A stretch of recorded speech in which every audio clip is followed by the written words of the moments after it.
नमस्कार दोस्तों, आप हैं अपने ही गुड लिविंग चैनल पे और भाई चलते हैं गार्डन में। आज अच्छी खासी धूप भी निकली हुई है और जब दोस्तों सर्दियों में इतनी अच्छी धूप निकलती है तो फिर हम गार्डन में धूप का भी मजा लेते हैं और दूसरा गार्डनिंग का भी कुछ ना कुछ काम कर ही लेते हैं।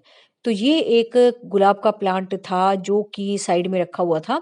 मैंने भी इसको निकाला ही है अभी और आगे से कुछ खाद भी लेके आई हूँ, तो जो भी इसके बारे में ज़रूरी बातें होंगी वो भी मैं बताती जाऊँगी। और इस तरीके से दोस्तों आपने भी देखना है, अगर कोई प्लांट इस टाइम धूप चाह रहा है और वो साइड में रखा हुआ है, तो आपको भी इस तरह से उसको निकालना पड़ेगा, धूप में रखना पड़ेगा। तो और तो मेरे गुलाब के प्लांट ऑलमोस्ट ऐसी जगह रखे हुए हैं जहाँ धूप पड़ जाती है, लेकिन ये ऐसी जगह रखा हुआ था कि जहाँ पे अब धूप नहीं आती, धूप कहीं और से आने लगी है। जैसे कि सर्दियों में होती है, क्योंकि शुरुआत ही लेट होती है सूरज निकलने की, तो उस हिसाब से फिर ये रखा हुआ था और बस फिर मैंने इसको निकाला और सोचा कि इसके साथ आज काम करते हैं और जो भी प्लांट मुझे दिखेगा इस तरीके का फिर मैं उसको निकाल के यही आइडिया अपना दूंगी। तो बात करते हैं दोस्तों इस गुलाब पे ही। कश्मीरी रोज का गुलाब है ये। कश्मीरी रोज है, सॉरी, ये कश्मीरी रोज का गुलाब नहीं, कश्मीरी रोज है ये। और जो भी दोस्तों आपके गुलाब के प्लांट हैं उनको धूप की भी ज़रूरत है और खाद की भी ज़रूरत है, क्योंकि ये इनका ग्रोइंग टाइम है। ग्रोइंग टाइम भी है और दूसरा दोस्तों इनका हैवी फ्लावरिंग का भी टाइम है, क्योंकि जैसा कि हम गर्म इलाकों से बिलोंग करते हैं तो हमारे यहाँ तो इतनी ठंड नहीं होती। सर्दी के टाइम ही ठंड होती है बस। इतना ठंडक वाला माहौल भी नहीं होता। तो सर्दियों में ही इनकी अच्छी ग्रोथ भी होती है, फ्लावरिंग भी होती है। और गर्मियों में तो भाई हमें इनको बचा के रखना पड़ता ही है। तो मिट्टी इसकी हार्ड है, मैंने इसमें पानी भी नहीं डाला जान के कि मुझे इसमें खाद डालनी थी, क्योंकि फिर सारी मिट्टी गिल्ली गिल्ली हो जाती, गुड़ाई करना मुश्किल हो जाता। तो ये मिट्टी भी आप देख रहे हो हार्ड है। और थोड़ी थोड़ी सी मिट्टी मैं निकाल भी दूंगी, क्योंकि फिर खाद डालूंगी तो ऊपर तक ये भर जाएगा। तो इस तरीके से आप भी खाद डाल रहे हो तो सबसे पहले आपने थोड़ी सी ऊपर वाली मिट्टी निकाल लेनी है। और खाद दोस्तों आपने वहां डालनी है जब आपको थोड़ी सी जड़ दिखाई देने लग जाए उस पौधे की। तो मैं वहां तक इसकी गुड़ाई करूंगी जहां तक इसकी थोड़ी थोड़ी सी जड़ मुझे दिखाई देने लगेंगी। यही तरीका होता है खाद डालने का, ताकि जो हम खुराक दे रहे हैं ना वो जड़े जड़े ही तो एब्जॉर्ब करेंगी, तभी तो हमारा प्लांट ऊपर से हेल्दी नजर आएगा। अगर आप ऊपर ऊपर डाल के छोड़ दोगे तो फिर वही मट्टी वाला काम हो जाएगा उसका।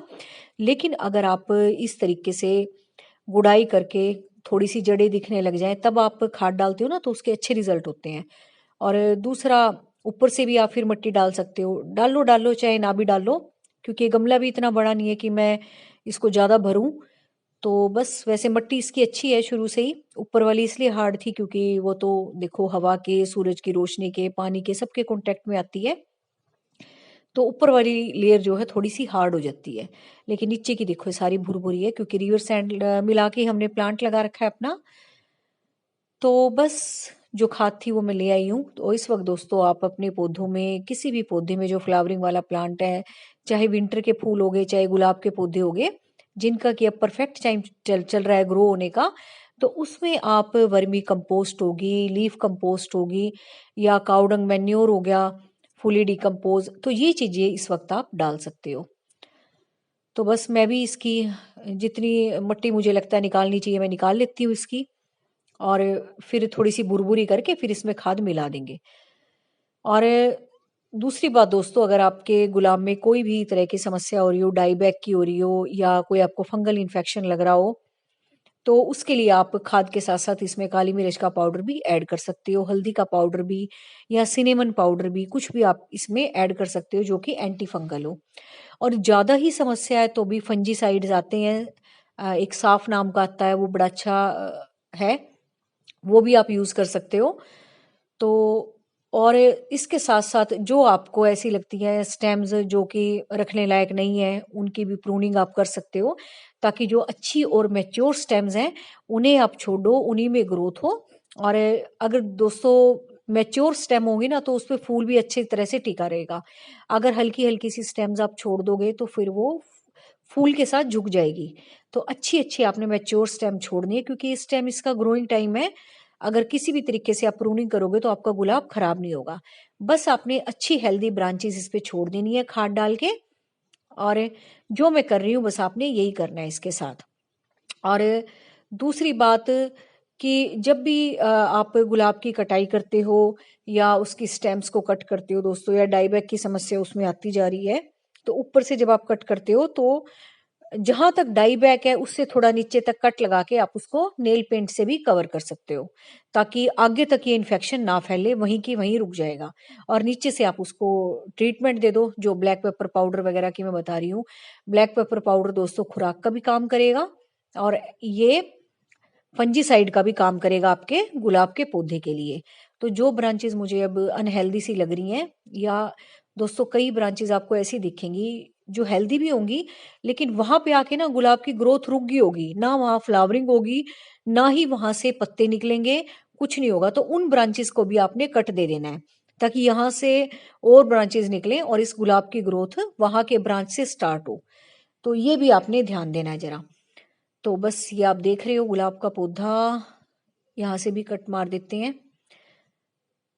ये देखो, है ना, ये देखो डेड सा ही हो रहा है, बस यहाँ से आके इसकी ग्रोथ रुक रही है। तो इस तरह की ब्रांचेस मैं आपको बोल रही थी कि जहाँ पे ग्रोथ सी रुक जाए ना आके, या हल्की स्टेम लगे, उसको भी आपने रिमूव कर देना है। फिर आप देखना, जब आपका गुलाब दोबारा से अब रीग्रो करेगा ना, नए नए पत्ते आएंगे, तो ये और सुंदर लगेगा और आपको देखने में भी बहुत हेल्दी लगेगा। और अगर आप ये मरी मरी सी ब्रांचेस, लेगी लेगी सी ब्रांचेस इस पे छोड़ दोगे ना, तो बस खास देखने में भी अच्छा नहीं लगेगा। और इस तरीके से मजबूत ब्रांचेस अगर होंगी, फिर उन पे ग्रोथ आएगी, तो वो देखने में भी अच्छी लगेंगी। तो बस यही तरीका आपने करना है जो मैंने इसके साथ किया। और बस आपने ये ध्यान रखना है कि आपके गुलाब के पौधे भी तो छाया में नहीं रखे हुए, उनको विंटर की धूप ज्यादा जरूरी है फूल खिलाने के लिए और ग्रो करने के लिए। तो बस मैंने भी इसको निकाल के अब यहाँ रखा धूप में। यहाँ थोड़ी देर आती है धूप, क्योंकि अब एक जगह तो धूप रहेगी नहीं भाई, कि एक जगह सारे दिन की धूप रहती है, ऐसी चलती चलती चली जाएगी। लेकिन यहाँ आती है, तो चलो जितनी भी धूप मिलेगी, कम से कम वहां से तो अच्छा ही है, वहां तो बिल्कुल भी नहीं आ रही थी। तो बस इसमें अब पानी डाल देंगे। पानी में इसलिए डालूंगी दोस्तों, अगर आपकी मिट्टी मॉइस्ट है तो आप बिल्कुल ना डालें, खाद देने के एक दो दिन बाद डालो। लेकिन ये अभी आपने देखा था कितनी ड्राई थी, है ना। तो मैं डाल देती हूँ अभी, ताकि नीचे तक ये खाद का असर पहुंच जाए और सारी मिट्टी मॉइस्ट हो जाए इसकी। तो बस अब इसमें पानी डाल देते हैं और ये हो गया इसका काम। तो बस और कोई ऐसी कोई बात ही नहीं है, क्योंकि इसका इस टाइम ग्रोइंग टाइम चल रहा है, खूब अच्छे से ग्रो भी करेगा। बस जो मैं भी इसको इग्नोर ही कर रही थी, मैंने भी नहीं देखा था इतने सारे पौधे लगे हुए, ये पीछे छुपा सा हुआ था, जैसे मैंने गर्मियों में छुपा रखा था इसको कि ज्यादा धूप ना लगे। तो मेरी भी आज नजर पड़ी है। तो अगर आपके पास भी ज्यादा सारे गमले हैं तो थोड़ा सा आप भी ध्यान दो, किसी पौधे को अगर इस टाइम धूप की जरूरत है तो देखो उसको धूप में निकाल के रखना पड़ेगा। और विंटर गार्डन आप लोग बना ही रहे होगे। तो बस यही काम था इसका करने का, जो मैंने कर दिया। साफ सफाई भी कर दी इसकी। और भी देख लेती हूँ अभी कुछ होगा तो, थोड़ी सी खाद और बची पड़ी है, वो भी डाल दूंगी। और इस वक्त दोस्तों आप क्रोटोन्स में भी खाद डाल सकते हो, इसमें भी मैंने अभी अभी डाली है, इसलिए बता रही हूँ आपको। जो आपके इंडोर प्लांट्स है ना, तो ये भी अच्छी खुराक मांगते हैं। आपके जो इंडोर प्लांट्स हैं, क्रोटोन्स हो गए, पाम्स हो गए, या सारे जो भी हो गए, एग्लोनिमा वगैरह, तो इनमें भी इस वक्त आप खाद दे सकते हो, क्योंकि ठंड का टाइम है ना, इनको भी थोड़ी सी गर्माहट चाहिए। तो इस टाइम आप खाद दोगे ना, तो ये अच्छी ग्रोथ भी दिखाएंगे और आपके प्लांट खराब भी नहीं होंगे फिर। तो बस देखो मैंने भी इसमें अभी अभी डाली है। पानी इसमें पहले से है, तो मैं इसमें पानी अभी जब दूंगी तब मैं औरों को दूंगी। तो बस भी आज का वीडियो यही था। उम्मीद है आपको अच्छा लगा होगा। और अगर आपने यहाँ तक वीडियो देख लिया है तो लाइक जरूर किया करो वीडियो को, और अपने जैसे प्लांट्स को पसंद करने वाले लोगों को शेयर भी किया करो। Thank you very much.